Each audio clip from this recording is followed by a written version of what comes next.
Graça e paz. Amém. É uma alegria ver os irmãos. Alguns faz algum tempo que eu não vejo, mas é sempre uma alegria estar aqui e poder compartilhar um pouquinho da palavra de Deus. Alegria maior ainda ter meus pais aqui, para quem não conhece, né? E que Deus possa sondar nosso coração nessa noite e usar grandemente as nossas vidas e falar aquilo que Ele deseja falar.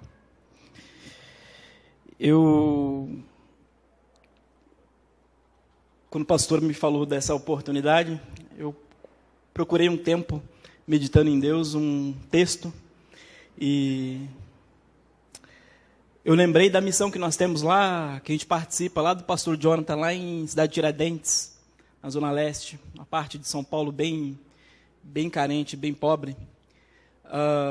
Ali o pastor Jonathan tem a tenda, né, Oásis, e ele recebe semestralmente ali o pessoal dos Estados Unidos, os batistas que investem na missão, para estar verificando, checando tudo. E aí eu vi a pregação de um irmão, desse irmão americano. Ele começou dizendo: Deus é bom. Aquilo me chamou a atenção, e ao final da pregação dele, ele contou tudo o que passou, todas as dificuldades que passou, desde ficar viúvo até perder um filho de câncer, e ao final ele falar para a gente: Deus é bom. Isso me chamou muita atenção, e eu falei: será que eu conheço um pouco desse Deus? Será que nós estamos falando desse mesmo Deus, de tanta dificuldade que eu estou passando? Ali eu me recordo que aquele período eu não podia estar com os irmãos. Eu trabalhava num turno muito ruim, eu não participava das atividades da igreja. O meu coração ficava aqui e eu distante. Mas eu pude ver que aquele período em que Deus me tirou do convívio dos irmãos, que eu fiquei bem com um convívio bem restrito, aonde eu estava num subemprego, trabalhava de porteiro, bacharel em direito, formado, cheio de coisas, mas trabalhava de porteiro. Mas foi um período em que Deus trabalhou grandemente a minha vida. Eu pude aprender o que é ter um pouco de noção do que é esse Deus que cuida da gente em meio às tempestades, em meio às dificuldades, em meio às provações da vida. E eu afirmo para os irmãos e digo: Deus é bom. Eu quero convidar você, assentado mesmo, a abrir o Evangelho de Marcos. Vamos trabalhar essa noite o Evangelho de Marcos, no capítulo 4, do verso 35 ao 41. Evangelho de Marcos, no capítulo 4, do verso 35 ao 41. O título da mensagem é: Jesus acalma a tempestade. Diz assim a palavra do Senhor: Naquele dia, ao anoitecer, disse ele aos seus discípulos: Vamos para o outro lado. Deixando a multidão, eles os levaram no barco, assim como estava. Outros barcos também o acompanhavam. Levantou-se um forte vendaval e as ondas se lançavam sobre o barco, de forma que este foi se enchendo de água. Jesus estava na polpa, dormindo com a cabeça sobre um travesseiro.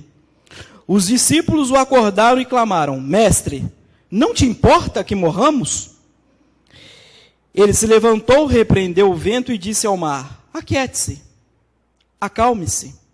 O vento se aquietou e fez completa bonança. Então perguntou aos discípulos: Por que vocês estão com tanto medo? Ainda não têm fé?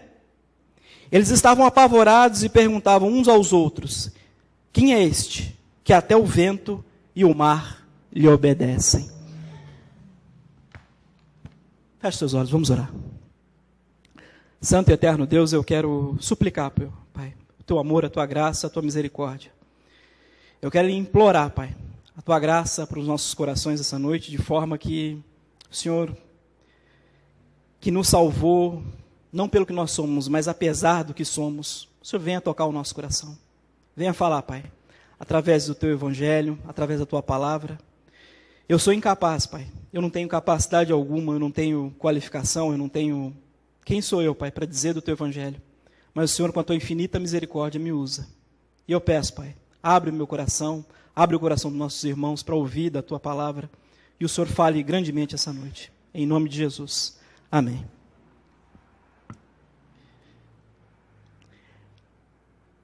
Esse texto é um texto interessante, que eu li várias vezes, e eu pude perceber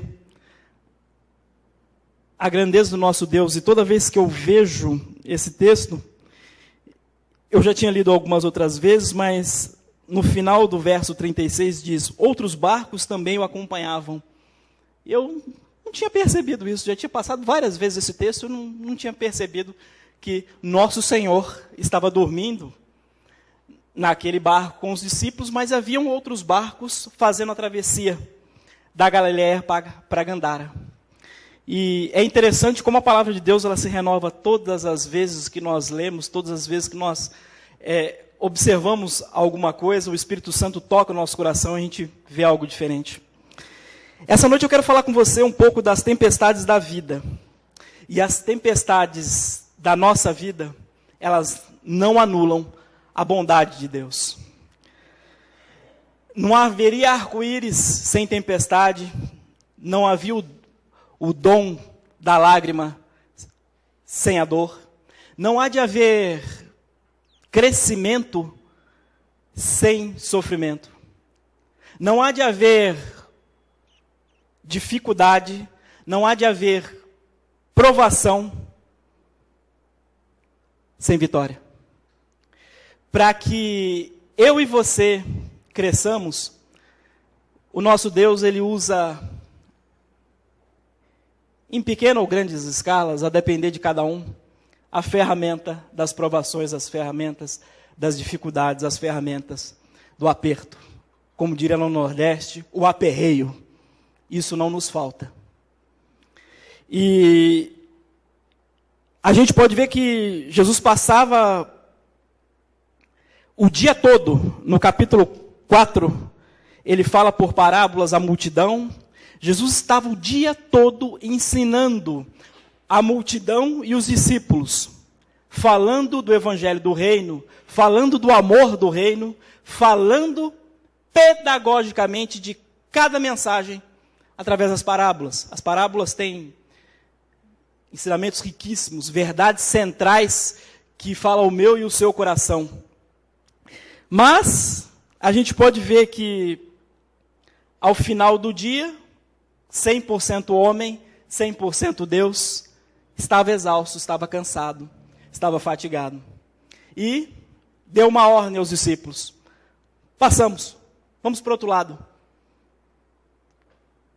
Era a região da Gandara. E no capítulo 5 você vai ver que, ao chegar lá, Jesus exorciza, expulsa uma legião de demônios de um rapaz. E esse rapaz foi ser missionário. Nós estamos em campanha de missão. Esse rapaz foi ser missionário lá naquela região. E o evangelho do reino repercutiu durante muito e muito tempo.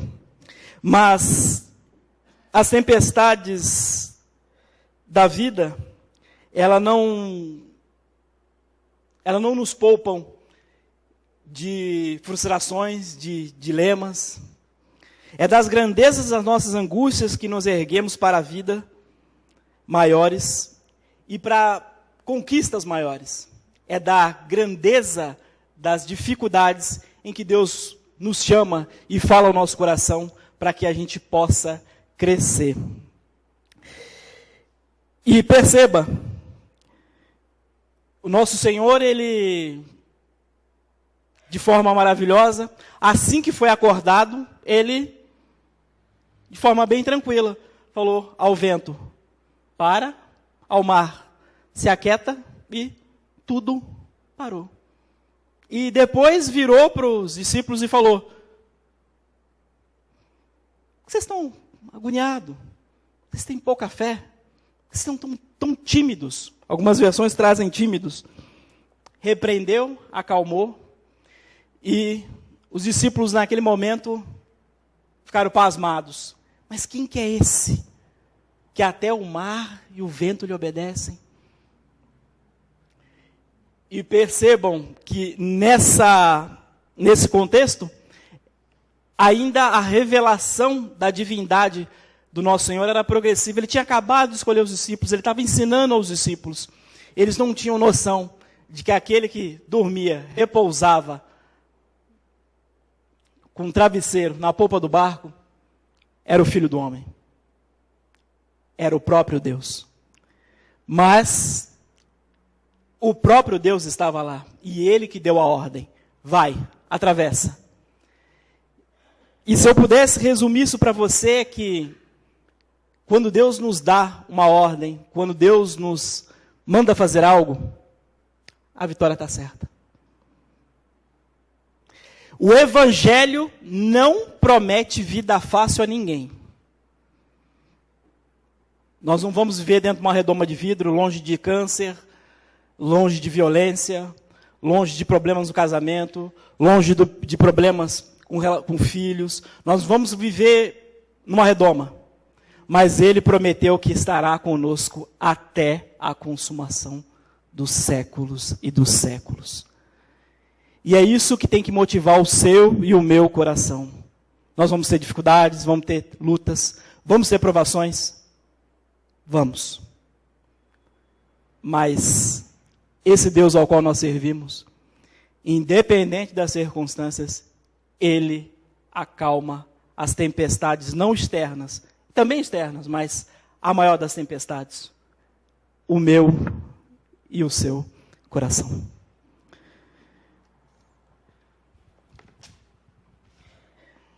O pastor Russell Shedd, ele coloca que, olhando para esse texto, ele fala que no meio de todas as provações, Jesus está realmente com a sua igreja, não havendo, portanto, nem razão para temor, ainda que seu auxílio demore a chegar,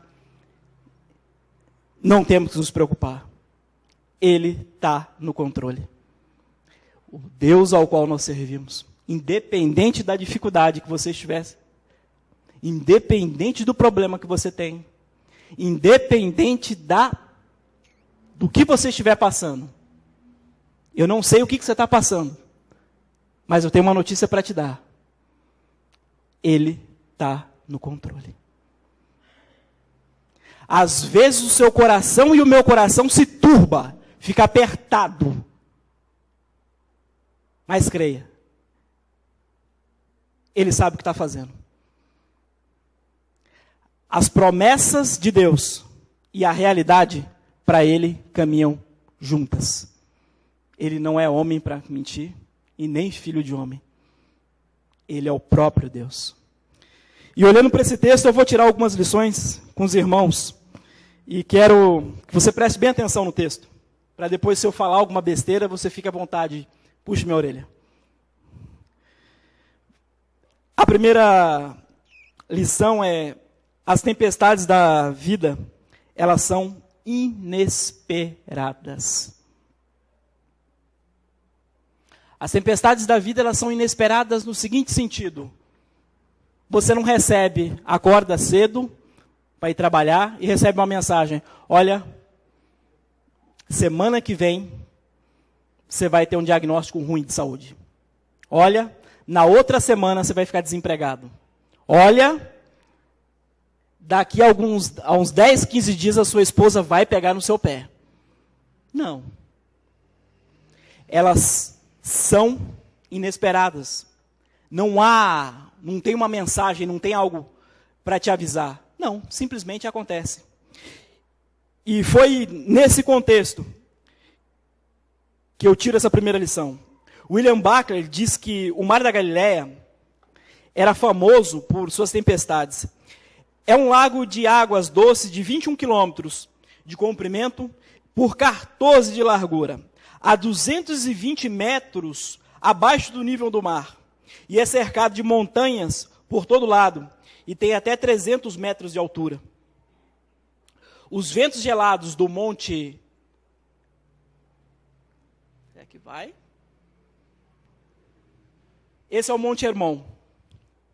Os ventos gelados do Monte Hermon, a 2.790 metros de altura, cobertos de neve durante todo o ano, algumas vezes descem com fúria dessa região de espinhadeiros e sopram com violência, encurralando os montes caindo sobre o lago, provocando ondas de até 10 metros.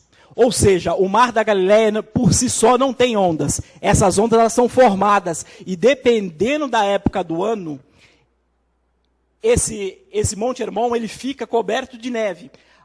O vento bate, afunila nos barrancos, nas rochas, desce nas águas e faz essas tempestades. Por isso que não é previsível. Do lado onde Jesus estava com os discípulos, não dava para antever, não dava para saber que aquele ambiente ia ficar tão hostil como ficou. O Mateus, no Evangelho Sinóptico de Mateus, ou seja, Mateus, Marcos, Lucas e João, está em 8:23. A palavra grega que se usa é seismos, para falar desse mesmo contexto dessa tempestade. Seismos quer dizer sistêmico, quer dizer terremoto, quer dizer abalo, quer dizer maremoto. Na verdade, o que os discípulos passaram é algo parecido com isso. E toda aquela angústia, toda aquela razão de ser, não era uma simples tempestade. Era algo que poderia colocar a vida deles em estado sofrível, ou até mesmo de morte. Se não fosse a promessa do Senhor. Passamos. Não foi eu, não foi você, e não foi ninguém que deu a ordem. Foi o próprio Deus. Vamos para o outro lado. Então, apesar de tudo, apesar das tempestades, apesar da surpresa que eles passavam, Deus estava lá e estava no controle. Essa tempestade não pegou o Senhor Jesus de surpresa. Ele sabia que ela ia ter.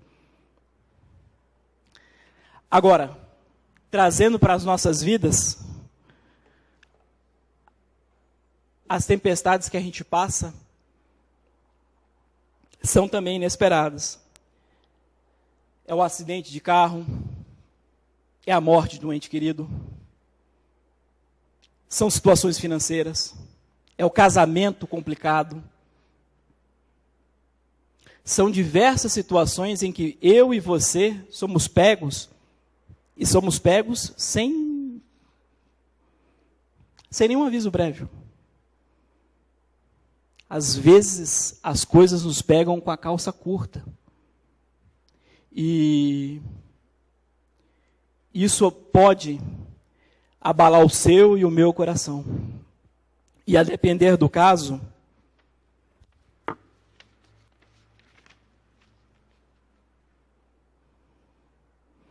pode abalar até mesmo a nossa fé.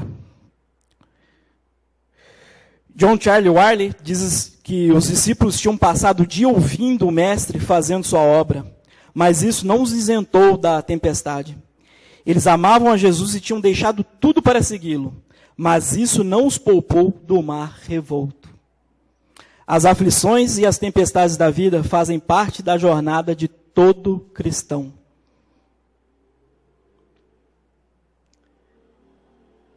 Eu vou falar um pouquinho mais à frente, mas eu quero dizer para você que esse evangelho onde é só vitória, esse evangelho que fecha o caboclo numa redoma e que não tem dificuldade, ele não existe. Nós estamos sujeitos a todo tipo de interprério, a todo tipo de dificuldade. Todos, nenhum de nós, Deus não prometeu em momento algum que ia tirar as dificuldades.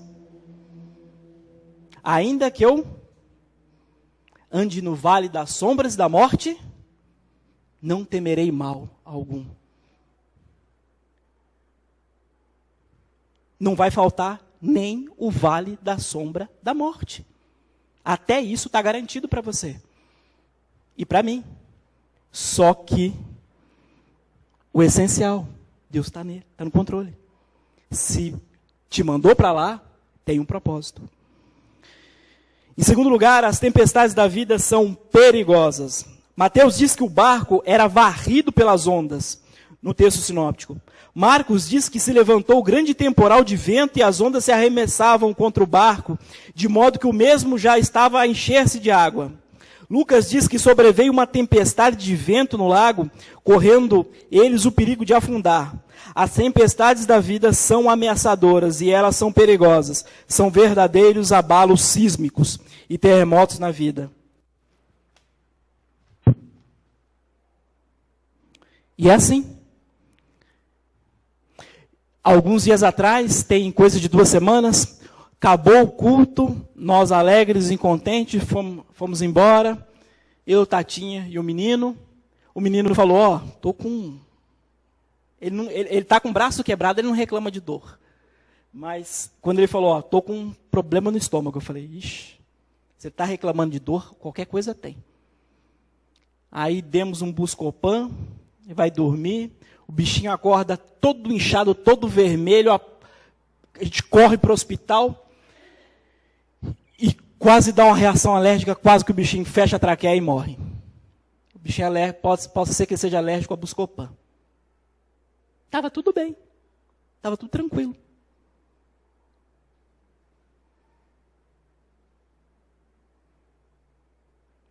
Pode acontecer, e você sabe que acontece com você também. Todos os dias nós estamos sujeitos a coisas que fogem do nosso controle. Do mesmo jeito que casamento está legal, há anos você vem, um relacionamento fiel, amoroso, saudável, até que um belo dia um pisa na bola. Eu não quero falar no vácuo, e eu não vou ficar floreando. Nossas vidas estão sujeitas a isso, do dia para a noite. Basta a gente não vigiar em alguma área que as coisas acontecem.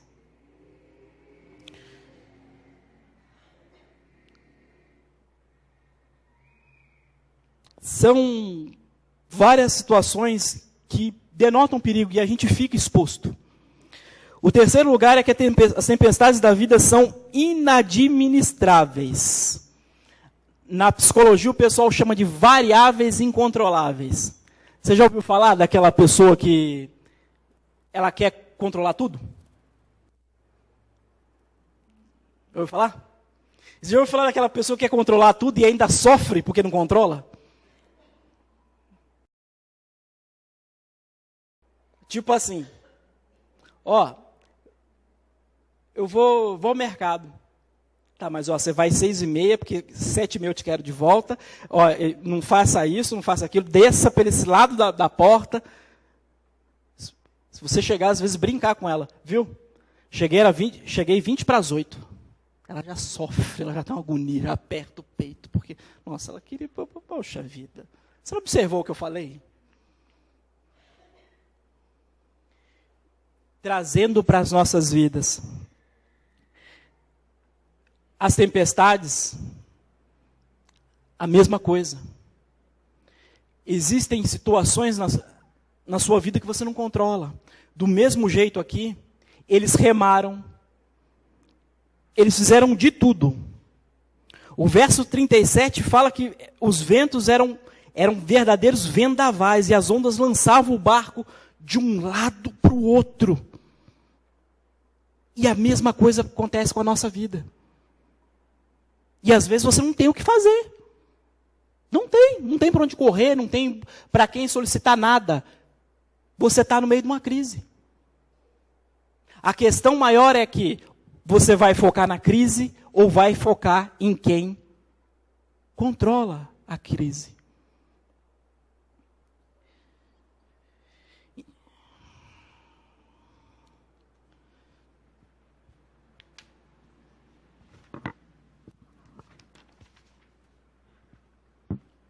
Quando o problema é maior do que as nossas forças, Quando não temos capacidade nem estratégia, precisamos olhar para Deus e depender dele, pois quando as tempestades estão fora do nosso controle, certamente não está fora do controle do nosso Deus. Você e eu, às vezes, passamos por diversas dificuldades que, às vezes, a gente acha que dá para fazer alguma coisa, mas não dá, não tem o que fazer. Ah, mas quem tem dinheiro se sai bem. Cai doente. Não tem dinheiro no mundo que pague, compre saúde. Ah, compra um bom hospital. A Tati até brinca comigo. Ih, filho, passou da porta para dentro, é tudo igual.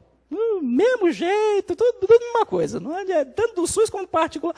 Pode ser o Pérola Bento. Vai, é tudo do mesmo jeito.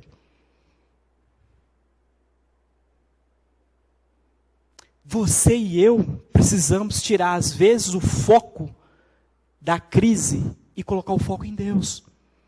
Em quem controla a crise. E não me vem com aquela história, isso é coisa do demônio, que não sei o que. Não, às vezes é o próprio Deus. Dando um puxãozinho de orelha no você, colocando você um pouquinho mais no prumo para aqui, outro acolá, para você focar em quem você deve focar. Para você priorizar em quem você tem que priorizar. Em quarto lugar, as tempestades da vida são surpreendentes. Elas podem transformar cenários domésticos em lugares ameaçadores, terríveis. 4 daqueles discípulos eram pescadores. Pedro, André, Tiago e João. 4. Conheciam o mar da Galileia como ninguém. Eles pescavam, tiravam o ganha-pão dali. Conhecia, jogava a rede, sabia onde pega peixe, onde não pega, como que era, o vento, a hora que forma a tempestade, a hora que não forma.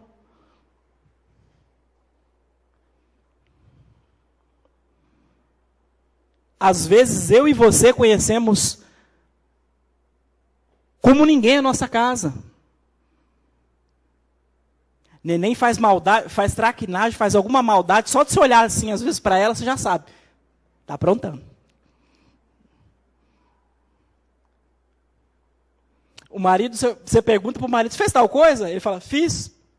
Fez nada, ele vai fazer. Você fica quietinha, para não criar confusão. Mas você fala, não, está tranquilo. Eu e você conhecemos, às vezes, o nosso dia a dia como ninguém. Mas ninguém tropeça numa pedra desse tamanho. A gente cai no degrau, né? E dependendo de onde escorregar, o tombo é feio. Na pedrinha, a gente resvala.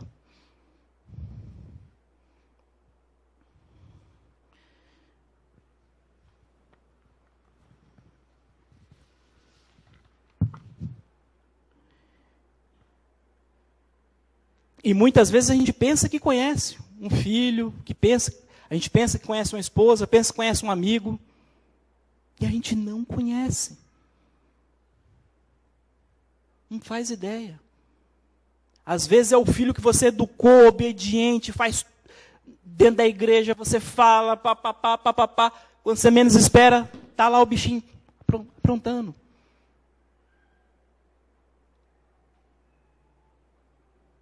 E você sabe tudo, conhece tudo dele.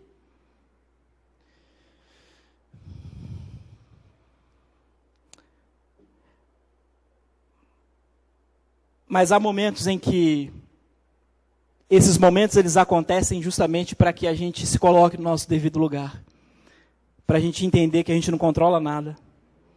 Para a gente entender que nada está no nosso controle.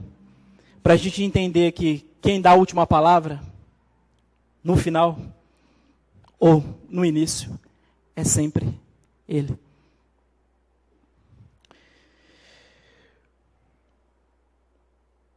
Mas também aos conflitos que enfrentamos na tempestade da vida. Em primeiro lugar, como conciliar a obediência a Cristo com as tempestades. Os discípulos entraram no barco por ordem expressa de Jesus E mesmo assim enfrentaram a tempestade. Eles estavam no centro da vontade de Deus e ainda enfrentaram ventos contrários. Eles estavam onde Jesus os mandou estar, fazendo o que Jesus mandou fazer, indo para onde Jesus mandou ir. E mesmo assim enfrentaram uma terrível tempestade.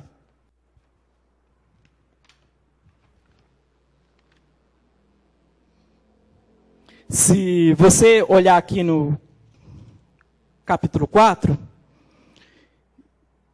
o Senhor, ele pregou a palavra do semeador, falou da parábola da semente, do grão de mostarda. Jesus está falando, preparando didaticamente o povo para desenvolver uma fé, e uma fé calcada, uma fé firme na palavra de Deus, firme nele. Mas eu te pergunto, você sofrer, eu sofrer, nós sofremos por estar fazendo o que não devia, é só consequência e paga daquilo que a gente está fazendo. Quem planta chuva, colhe tempestade. Eu queria mudar essa versão quando era mais incrédulo, sabe? Eu queria plantar chuva e a hora que chegava a tempestade eu falava, ó, é contigo, vai lá. Deus pegou assim e falou, não, é lá, ó, é contigo. Mas me perdoa, mas volta lá e arruma.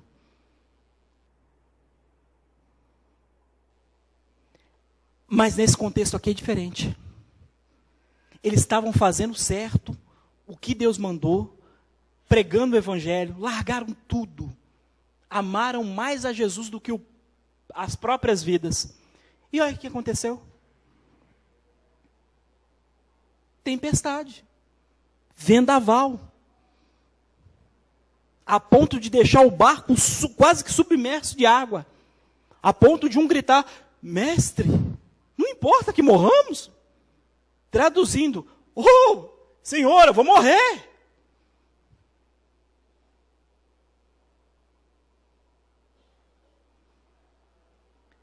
A notícia que eu quero te dar é que mesmo fazendo a vontade de Deus, você vai sofrer.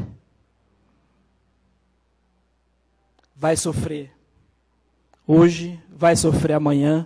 E a notícia que eu quero te dar para finalizar esse tópico: o mundo vai te odiar.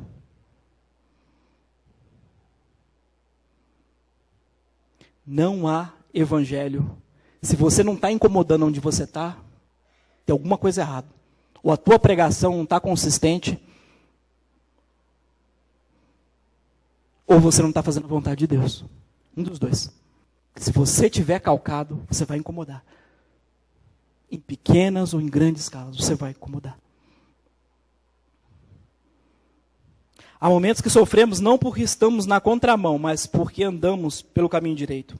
O mundo odiou a Cristo e também vai odiar você. Eu dou um exemplo. Às vezes você perde negócio porque você não dá propina por fora. Às vezes você perde, você é multado no trânsito porque você não deu a caixinha para o guarda. Às vezes você não fala não para determinadas coisas que a pessoa até se ofende. É isso. Isso é o mundo te odiando. E Deus prometeu que isso vai ter na tua vida. Em segundo lugar, como conciliar a tempestade com a presença de Jesus? O fato de Jesus estar conosco não nos poupa de certas tempestades. Ser cristão não é viver numa redoma de vidro, numa estufa espiritual. O céu não é aqui. Jesus foi a uma festa de casamento. E mesmo estando na festa, faltou vinho. Às vezes eu e você, como a gente olha para o texto, o Senhor... Verso 38, Jesus estava na polpa dormindo com a cabeça sobre um travesseiro. E os discípulos acordaram e clamaram, mestre, não te importa que morramos?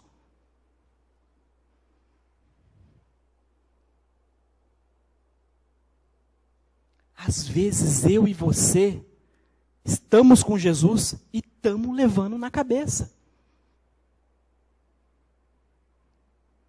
E mais,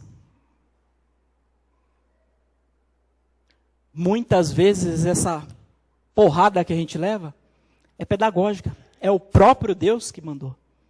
Assim como no capítulo 4, indo aqui para o capítulo 5, no capítulo 4 ele passou o dia todo falando de fé, preparando o povo, preparando os seus discípulos. Será que a tempestade pegou Jesus de surpresa?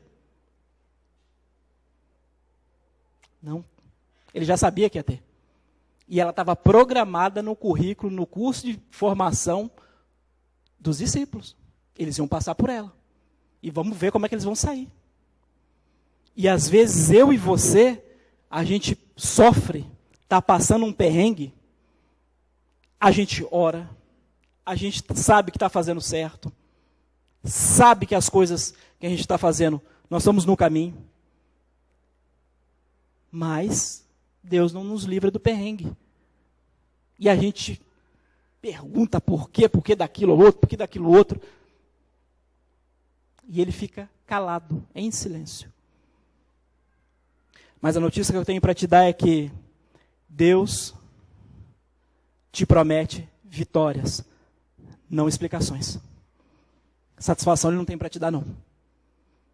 Se você quiser crescer, as tuas dificuldades, e vai ter provações, e vai ter porrada, e vai ter dificuldade, e vai ter perrengue, e vai ter mais dia do que dinheiro no mês, e vai ter diagnóstico ruim na saúde, vai ter tudo quanto é qualquer outra pessoa passa, nós vamos passar. Mas ao final, Ele vai te dar a vitória.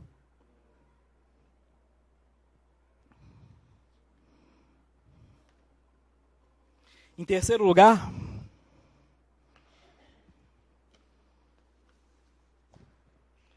como conciliar a tempestade com o sono de Jesus? Talvez o maior drama dos discípulos não foi a tempestade, mas o fato de Jesus estar dormindo durante a tempestade. Na hora do maior aperto dos discípulos, estava Jesus dormindo. Como que a gente concilia isso? Jesus dormindo, o bar enchendo de água, trazendo para a sua vida. Você cheio de conta para pagar, crente, salvo no Senhor, dizimista, ofertante. Se virar às vezes de cabeça para baixo, não cai um centavo.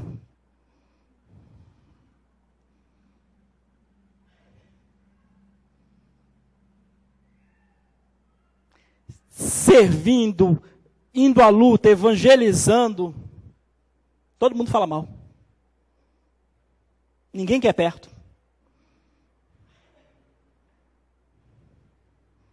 E é diagnóstico de câncer, é aquilo outro, e você é ali. Aí você fala, ué, o senhor não está me vendo, não? Ou, senhor, não importa que morramos, eu vou morrer, se continuar entrando água aqui, eu vou morrer.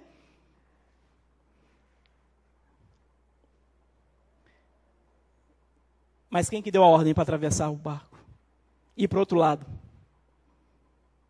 Ele te promete vitórias.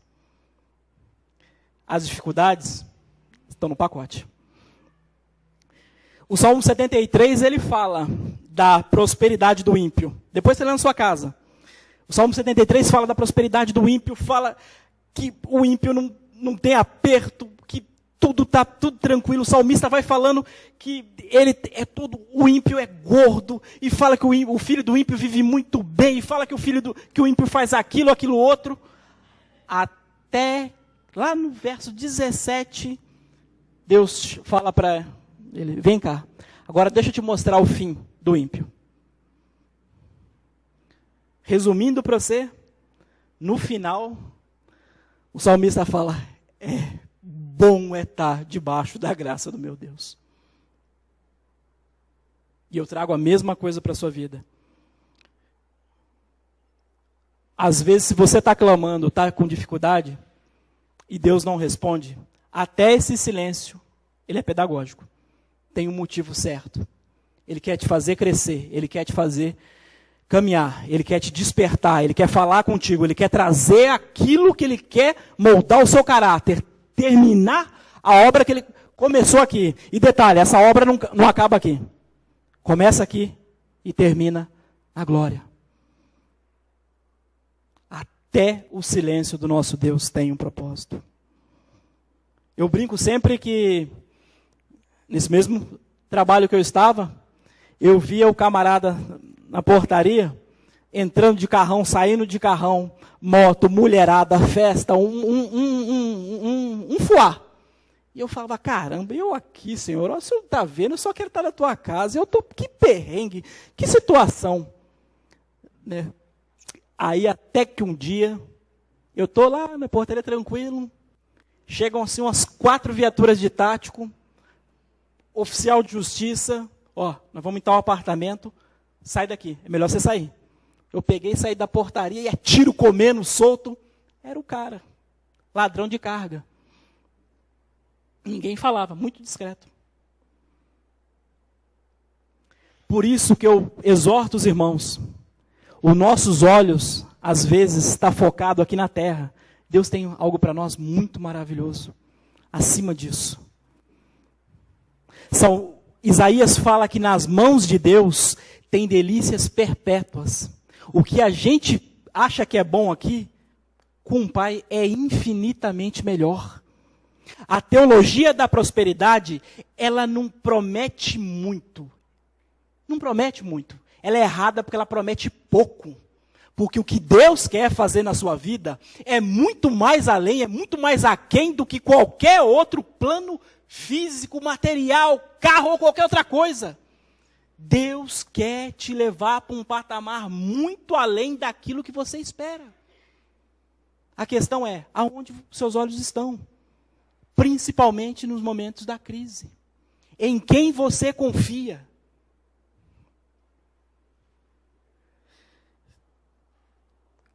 Eu tenho algumas perguntas que eu vou tirar desse texto, para não me alongar muito.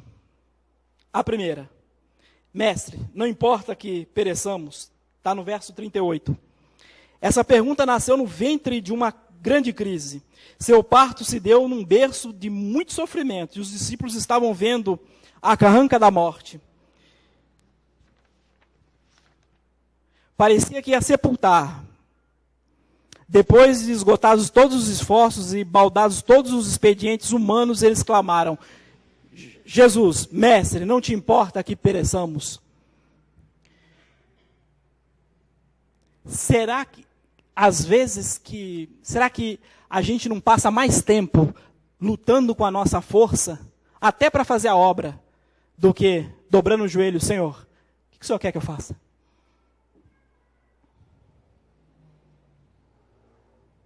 Eu brinco com vocês, eu sou o crente mais pidão da face da terra. Eu peço tudo. Tudo. Ele já me dá só o que eu preciso. O pão não falta. Mas eu peço tudo. Será que eu e você, às vezes, a gente não luta muito com as nossas energias? Quando Deus quer fazer, é só clamar. Senta aí. Eu não estou dizendo que você não tem que trabalhar, fazer a sua parte. Mas eu estou dizendo que, às vezes, você precisa pedir. Chamar a atenção do Pai. Pedir a Ele. Mas esse grito evidencia a primeira coisa, medo. Um medo gerado pela tempestade. A tempestade provoca medo em nós, porque ela é maior do que nós. Em tempos de doença, perigo e morte, desastres naturais, catástrofe, um monte de coisa, a gente fica cego.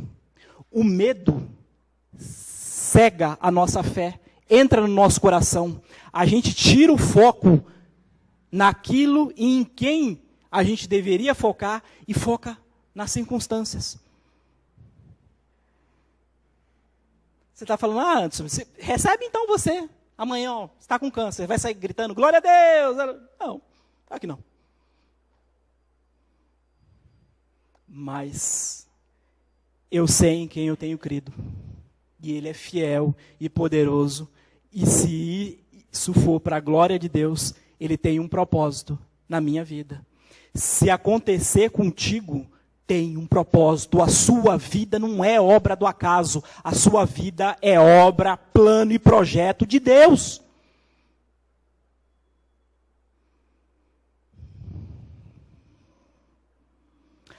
Às vezes é fácil reclamar de Deus do que depositar nossa ansiedade aos seus pés e descansar na sua providência.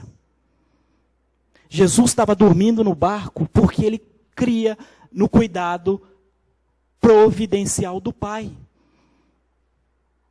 Às vezes eu e você não descansamos quando recebemos uma notícia terrível que abala as nossas estruturas e a gente não descansa no cuidado do Pai. A gente enche o coração de angústia, enche o coração de ansiedade, fica, se acontecer aquilo, se acontecer aquilo outro, se acontecer aquilo outro. 99% das coisas que você imagina e eu imaginamos não vai acontecer, em vez de dobrar o joelho e clamar a Deus e descansar nele.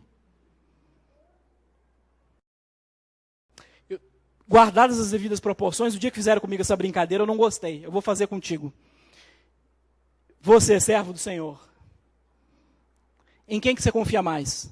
No banco ou em Deus? Respondam. Responda, igreja. Deus. Amém? Amém. Beleza. Vamos lá. Recebi de um dinheirinho, indenização, fui lá e guardei uma parte no banco. Guardei, deixei lá. Está lá. Fica lá. Saí de lá, ó, tranquilo. Se roubar o banco, o que vai acontecer com o meu dinheiro? Nada. Se cair uma catástrofe, o que vai acontecer? Nada. Se acontecer um maremoto, nada. Se meu gato ficar com asma, nada. Agora, aconteceu uma tragédia comigo. Não vou ser tão dramático. Eu estou com dificuldade no trabalho. Mais dia do que dinheiro. Consequentemente, mês após mês, eu já entreguei esse plano e essa dificuldade para Deus. Por que será cargas d'água quando eu me vejo de vez em quando abatido? Você já entregou alguma coisa para Deus? Algum problema nos pés da cruz e ficou abatido depois? Angustiado? Não precisa responder para mim. Você já teve algum problema, uma dificuldade, entregou para Deus e saiu de lá, ó, estou tranquilo. Deus vai resolver isso. Quer resolvendo, quer não resolvendo, tudo vai se resolver da melhor forma possível. É assim a sua confiança em Deus? A minha não é. Às vezes eu foco mais no medo de faltar alimento para minha família, de faltar a subsistência básica para minha família, do que focar que esse Deus ao qual eu sirvo, ele é poderoso para cuidar de mim e dos meus problemas. Se a sua fé não está calcada em Deus, num Deus que é poderoso, se você crê que um banco resolve as coisas para você, guarda o seu dinheiro, você imagina Deus, que é todo poderoso.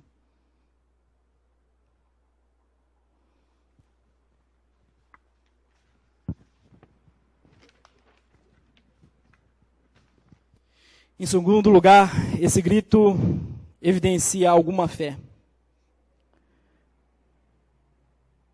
Eles tinham uma fé. Se eles não tivessem fé, eles não gritavam, mestre, nós vamos morrer. Senhor, nós vamos perecer. Só que a fé deles, como a gente falou anteriormente, era deficiente. Estava cambaleando. O mestre dos mestres, o rei dos reis, aquele que controla o universo, estava ali, do lado deles. E o medo, eles focaram no medo deles. A notícia que eu tenho para te dar, eu não sei o que você está passando. Não sei a dificuldade que você está enfrentando. De um problema de saúde a problema financeiro, eu não sei o que você está passando. Mas eu tenho uma notícia para te dar. Foca naquele que é todo poderoso. Foca naquele que vai te sustentar. Foca naquele que vai te dar, não o que você quer, mas aquilo que você precisa. Foca naquele que vai te sustentar, ainda que você ande no vale das sombras da morte. Ele vai te sustentar.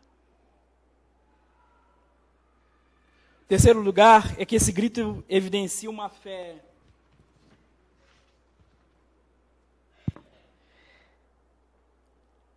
capenga. Um dos sentimentos que nos assaltam na hora da tempestade é que Deus não se importa conosco. Somos apressados em concluir que Ele está indiferente à nossa dor. Mas quando julgamos Ele está longe ou indiferente, Ele sabe o que está fazendo. Deus está no controle.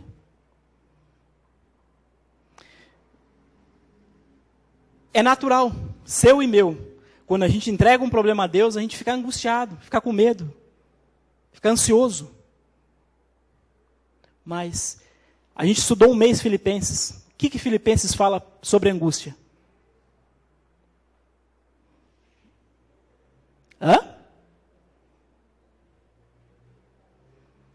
Nós não andarmos ansioso, antes, vamos repetir? Não ansiosos por coisa alguma, antes conhecidas em Cristo Jesus. São de graça. Paz de Deus que excede todo o entendimento, guardará.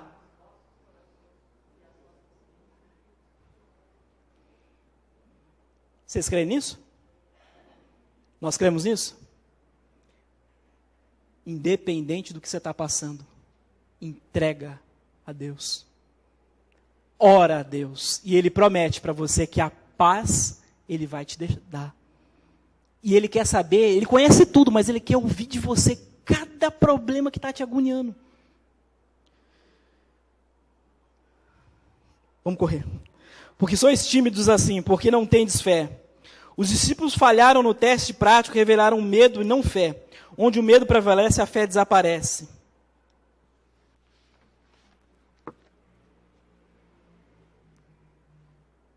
Eu nunca vi, eu não preciso falar mal dos outros para falar bem da gente, mas esse negócio de focar as coisas nesse mundo não dá certo. Eu nunca vi um camarada fazer, ele faz o comercial assim, eu sou médico, engenheiro, advogado, bonito, loiro, 1,70 m, minha conta está bombando, eu sou a... isso aí mesmo. Eu não vi assim, eu sou advogado, eu estou endividado, tem mais dia do que dinheiro no meu mês. Eu sou a...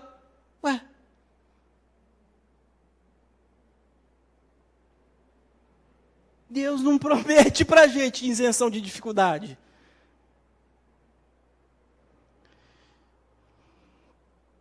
Devemos ter fé e não medo. Quem falou para a gente passar para outra banda, quem falou para os discípulos, passem para outra banda, foi o próprio Deus. E Ele vai te sustentar. E Ele vai cuidar de você. Se você, servo de Deus, está fazendo o que Deus está mandando, fica tranquilo. Creia que Deus está no controle. Quando as pessoas à sua volta disserem para você que a situação está perdida e que não existe mais solução, creia na palavra de Deus. Para Ele, nada é impossível. Eu não sou nenhum penteco, eu não estou fazendo nenhuma apologia a coisa que não é possível, mas o Deus ao qual eu sirvo, Ele resolve principalmente o impossível. Ele venceu a morte. Ele ordenou a natureza e a natureza obedeceu. Ele te salvou. Ele enfrentou as lutas, as dificuldades. E Ele falou assim, no mundo tereis aflições, mas esteja de bom ânimo. Eu as venci. E você vai vencer.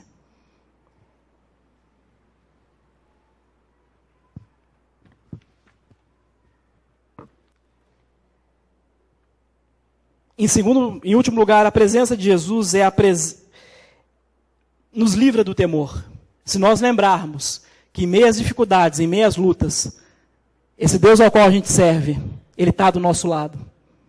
Aqui os discípulos, você pode olhar o texto, que eles não tinham ainda o Espírito Santo. O próprio Deus estava com eles, mas eles ainda não tinham o Espírito Santo. Lá em Atos, no Pentecoste, vai vir o Espírito Santo. E hoje eu falo para você que confessou o Senhor Jesus como Senhor e Salvador. Você tem o Espírito Santo, você está selado pelo Espírito da promessa. Você não tem que andar com medo. Se tem alguma coisa apertando o teu coração, creia em Deus, busque em Ele. A presença do Espírito Santo na tua vida, o poder do Espírito Santo vai consolar você, vai ajudar você.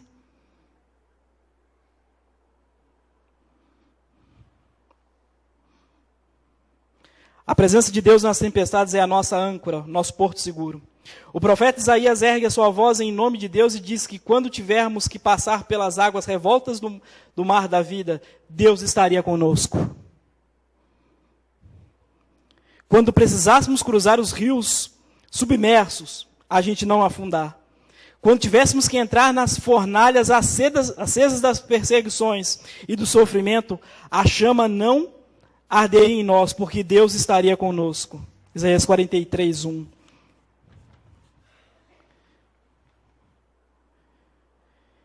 Ele nos deu uma promessa, e eis que estou convosco todos os dias até a consumação dos séculos. Isso é maravilhoso. Vem comigo no verso 36. A parte B do verso diz assim: outros barcos também o acompanhavam. Ele estava, apesar desse vendaval todo, eu não tinha percebido isso. Já tinha lido esse texto várias vezes. Mas tinha outros barcos. Ele acalmou a tempestade, apesar de estar cuidando do coração dos discípulos, outros foram abençoados. A notícia que eu tenho para te dar, até a sua vida, quando a igreja ora por você, mesmo você não sendo crente, você é abençoado. Até quando Deus interfere na vida do crente, você é abençoado. Quando o crente dobra o joelho e suplica pela sua vida, você é abençoado.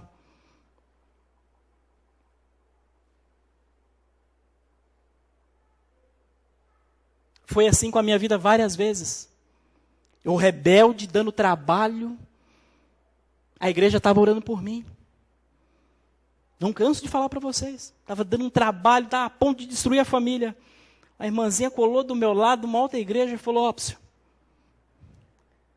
Pois não, irmã. Tu tem dado um bocado de trabalho. Tu não morreu ainda porque a igreja ora por você. Jesus te ama, viu? Conserta teus passos.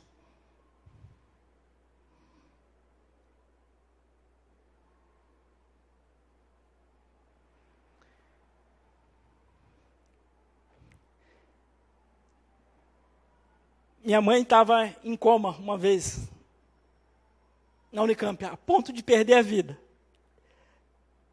Lembra da Gilda? Ela orou. E hoje, para a glória de Deus, eu estou aqui, minha mãe está aqui. Uma serva do Senhor dobrou o joelho, intercedeu, e minha mãe saiu do coma, para a glória de Deus. Deus é real, Deus é poderoso, capaz de fazer isso e muito mais. A aplicação prática que eu dou para esse texto, irmãos, é que as tempestades virão, elas podem ser maiores do que as nossas forças, mas Deus está no controle. Elas vão desafiar a nossa capacidade, mas Deus está no controle. Em vez de focar os olhos na crise, foque na paz de Deus. Olhe para Deus. Veja o quanto Ele cuida de você. Faça a mesma coisa que Davi fez quando foi enfrentar o gigante. Desenvolva uma mente poderosa nas promessas de Deus. Davi foi enfrentar o gigante, o que ele foi? Ah, Senhor, ai meu Deus, tem misericórdia, eu vou lá enfrentar o gigante, nossa, terrível. Ele foi assim? Como é que ele foi? O Senhor já me livrou da boca de um urso, me livrou de um leão, e não devia ter mais 1,60 m, viu? Pequenininho, franzino. O Senhor já me tirou de cada roubada, não vai ser essa que vai me derrubar. Lembre-se das coisas que Deus fez na sua vida, do emprego, da saúde, de tudo que Ele cuidou de você. Lembre dos relacionamentos que Ele restaurou. Lembre de tudo que Ele fez na sua vida. E lembre-se, essa dificuldade é para a glória de Deus. Eu vou aprender alguma coisa com isso. Deus quer me mostrar alguma coisa.